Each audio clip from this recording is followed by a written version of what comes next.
Emily Carter was the kind of neighbor everyone trusted. Soft-spoken, generous, and always smiling.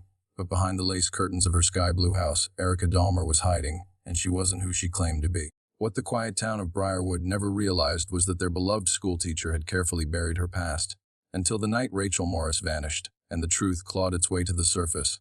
In the heart of Briarwood, a quiet suburban town where nothing ever seemed out of place, the residents found comfort in routine and the predictable pace of life. The streets were lined with well-kept lawns, white picket fences, and blooming gardens. It was the kind of place where people knew each other's names, waved as they passed by, and dropped off casseroles when someone was going through hard times. Crime was almost unheard of, and most people hadn't locked their doors in decades. Among this peaceful community lived Emily Carter, a young woman who appeared to embody everything good about Briarwood. Emily had moved into the neighborhood 5 years ago after graduating with honors from a nearby university. She taught second grade at Briarwood Elementary and quickly became beloved by students and parents alike. She was the type of teacher who stayed after school to help struggling kids and remembered every student's birthday. Outside the classroom, she was just as warm and generous.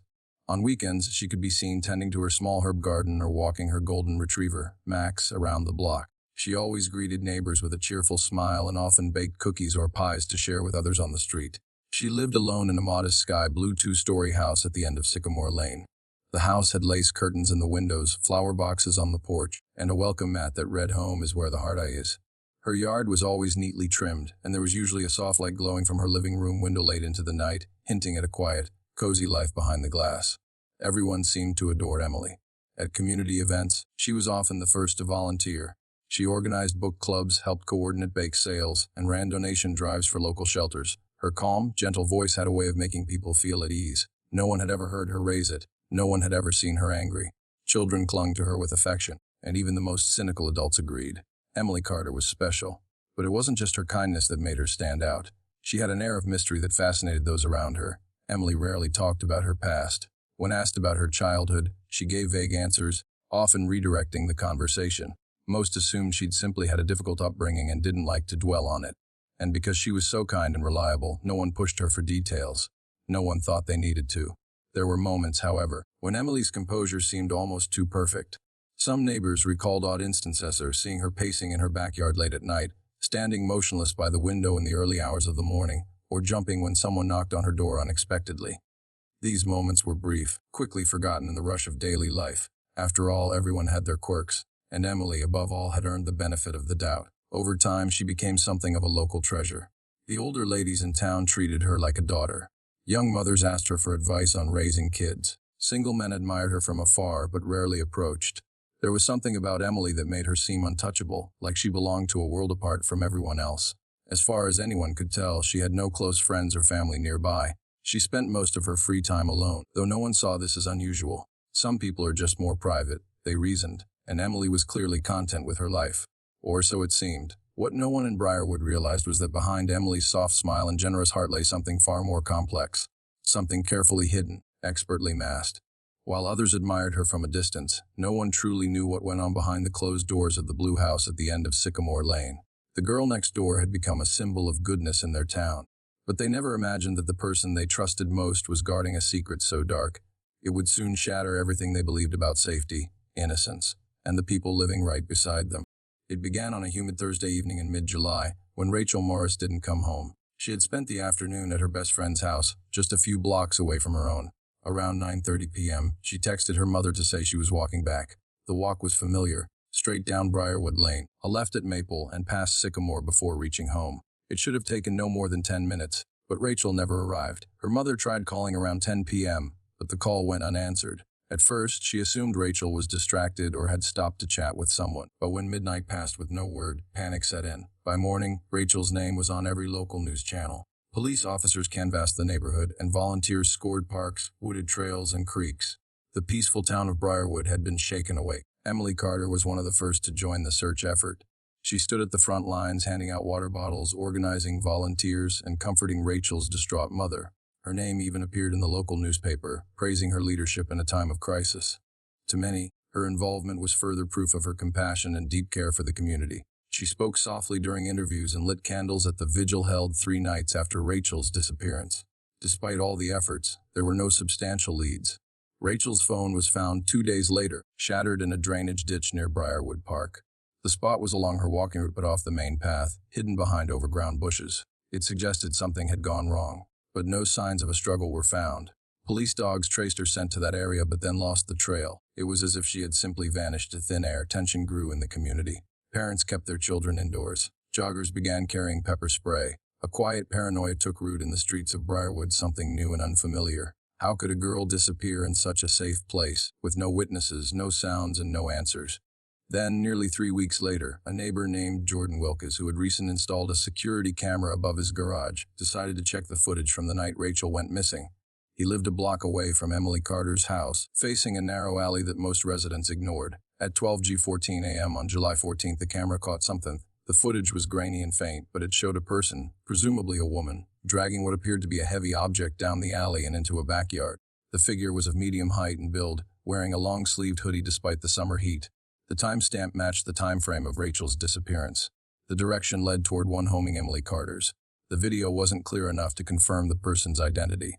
No face was visible, and the object being dragged could have been anything. But the timing, the location, and the route created a thread that investigators could not ignore.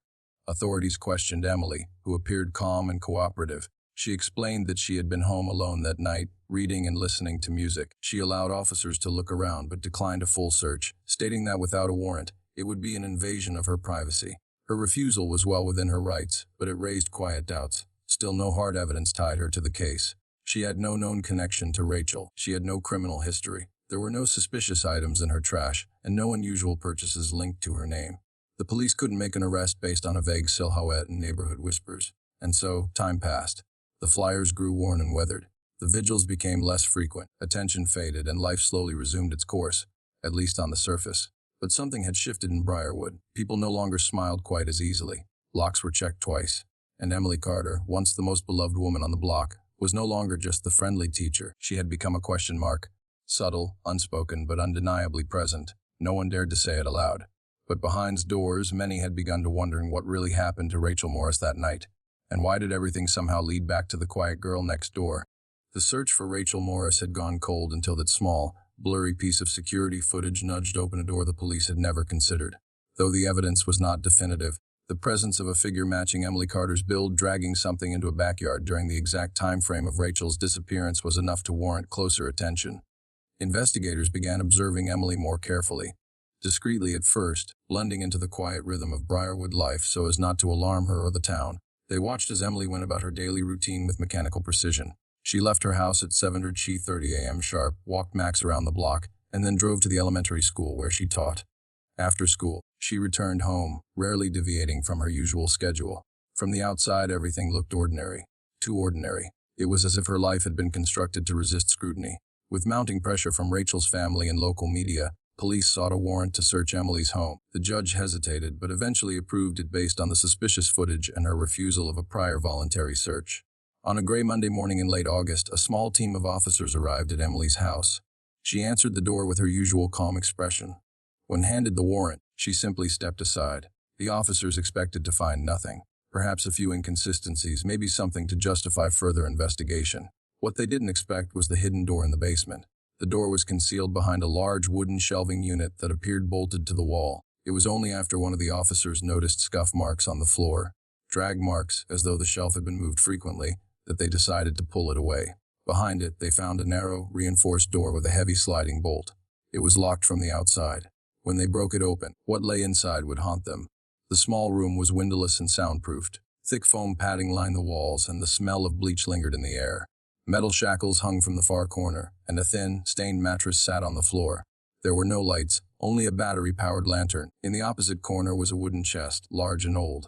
Its surface was scratched and the lock was rusted but intact. Inside the chest were objects that stopped the search cold: a charm bracelet engraved with the initials, RM, a driver's license belonging to another missing woman, Lacey Donham, who vanished 2 years earlier in a nearby town, and several items of clothing, all marked by different names. In total, police linked the contents to 4 different women who had vanished over the last 3 years, all within a 60-mile radius. Rachel Morris was just the latest. DNA samples collected from the basement confirmed that at least 2 of the missing women had been held in that room.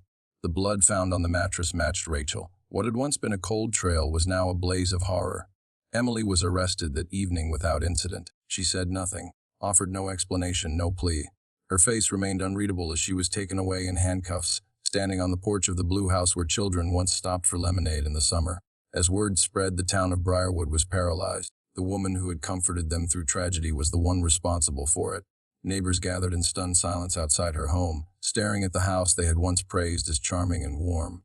Police tape fluttered in the breeze as evidence was carried out, piece by piece. The same windows that once glowed with soft light now seemed sinister. The curtains concealing something had been hidden in plain sight for years. People began to question everything, every memory, every interaction. How could someone so kind, so involved, have been capable of such brutality? What had they missed? Or worse, what had they chosen not to see? Emily Carter, the woman they had trusted, admired, and welcomed into their homes, had been living a double life.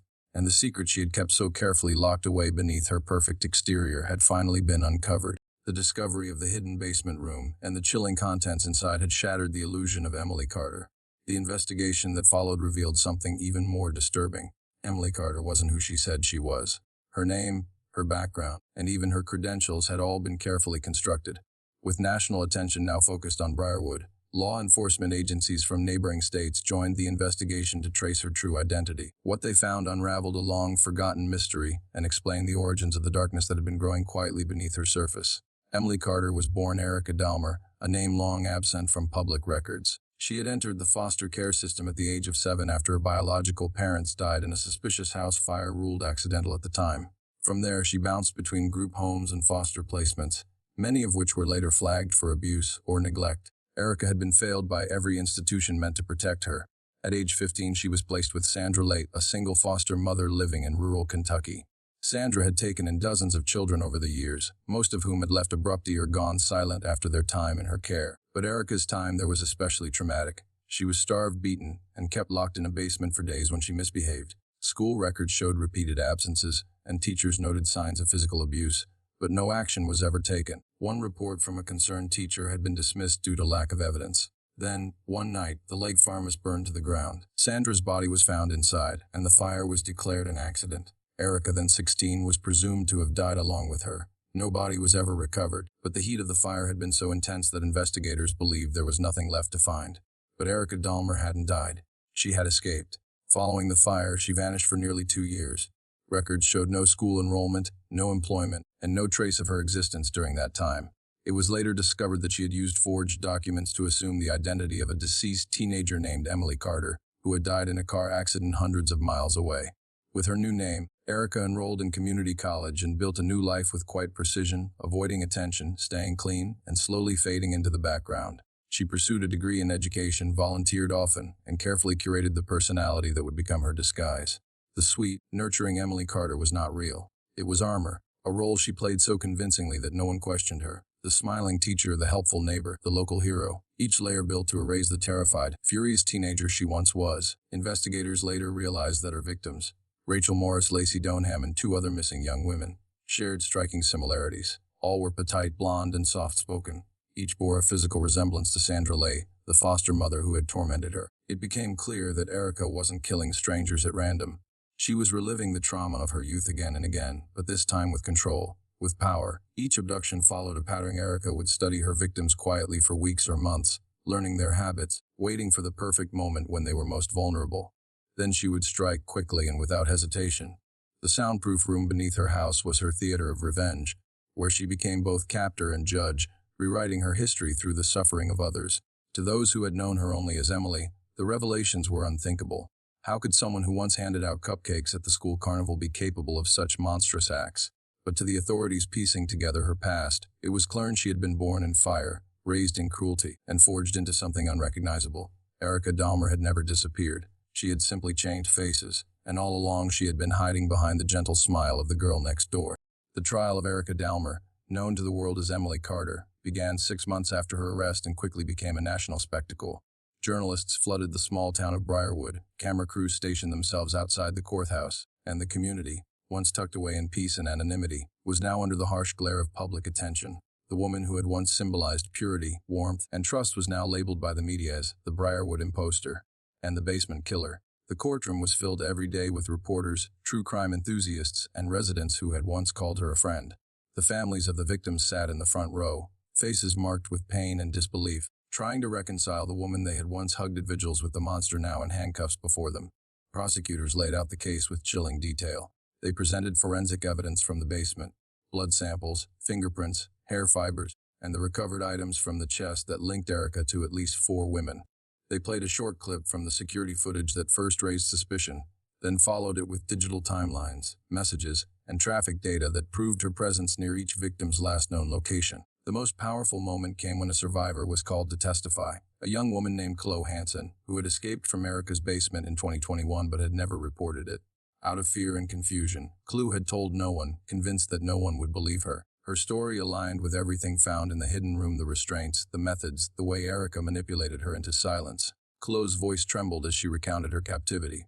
How Erica never shouted, ever acted out in anger, but instead controlled her with an airy calmness. She described long hours in darkness, whispered instructions, and the unsettling way Erica referred to her by another name entirely, Sandra. The defense tried to paint Erica as a deeply damaged woman shaped by years of trauma, someone who had been failed repeatedly by a broken system. They introduced expert witnesses who explained the psychological scars of childhood abuse, dissociation, and trauma reenactment.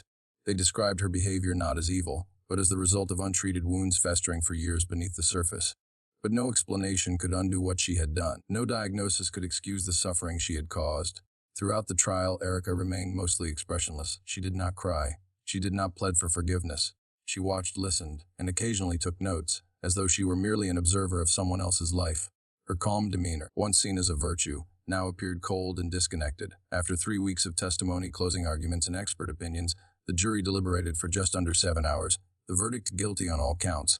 4 charges of first-degree murder, 1 count of attempted murder, multiple counts of kidnapping and unlawful imprisonment. When the judge read her sentence, life in prison without the possibility of parole, Erica blinked once and looked straight ahead. She offered no reaction, no final words, no glimpse of remorse. After the trial, the house on Sycamore Lane was boarded up. The sky blue paint peeled with time, and the garden she once tended became overgrown with weeds. Some neighbors moved away, unwilling to live with the memories. Others stayed but never spoke of her again. Children were warned never to walk too close to the property. It became a scar on Briarwood's surface, a physical reminder of how evil can hide behind the most ordinary face. Years later, documentaries, podcasts, and books would be made about Erica Dalmer. Her story became a cautionary tale about appearances, about the dangers of assuming goodness based on smiles and manners. But for those who had lived beside her, shared meals with her, trusted her with their children, the betrayal ran deeper than headlines could capture. She had been their neighbor, their friend, their teacher. She had been the girl next door, and she had hidden something far darker than anyone could have imagined.